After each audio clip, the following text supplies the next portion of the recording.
luulyo 2015 wasaaradda maaliyadda ee Jubbaland iyo wasaaradda qorsheynta iyo xiriirka caalamiga iyo xafiiska gudoomiyaha gobolka Jubbada Hoose ayaa maanta waxay la shireen hay'adaha caalamiga iyo kuwa localka oo Kismaayo jooga iyagoo ka fiirsanaya xeerka maamuska hay'adaha aan dawliga ahayn waxaynu soo saarnay draft NGO Act oo la rabo in hay'adaha ka shaqeynaysa Jubbaland sharciyaha iyo xeerka lagu maamuli lahaa inaynu soo saarno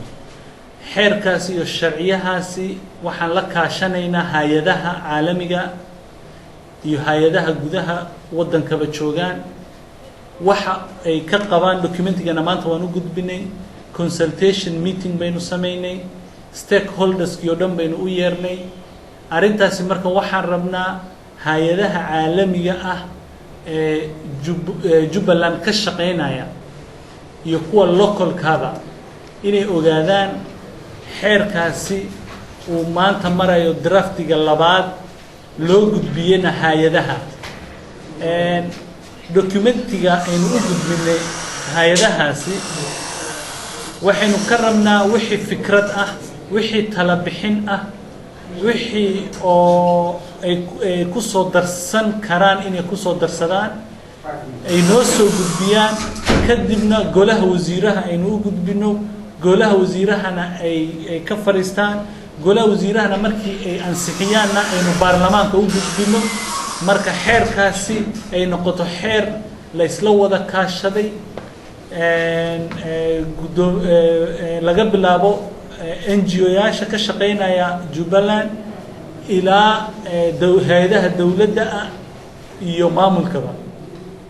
marka waxaan maanta rabaa inaan hay'adaha u gudbiyo inay ka soo qayb galaan tala bixinta xeerka maamuska hay'adaha aan dawliga ahayn taasi waxay keenaysaa in la isla xisaabtamo hay'adahan xaqooda aynu ilaalino xaqa dawladana la ilaaliyo hay'adaha waxaa laga rabaa markaa shaqada ay Jubbaland ay ka qabanayaan in la socdo shaqada ay qabanayaan ay magaca Jubbaland ay ku soo qaateen in hay'adaha dawladda ah oo ku shaqo leh in lagula xiro la controlo shaqadooda lala socdo kadibna recommendation laga bixiyo taa marka waxay keenaysaa in la isla xisaabtamo shaqada oo magaca Jubbaland lagu soo qaatay in la isla xisaabtamo dadweynahana shaqada oo magacoodana lagu soo qaaday in meel la mariyo marka waxaan ugu soo dhaweynayaa NGO-yaasha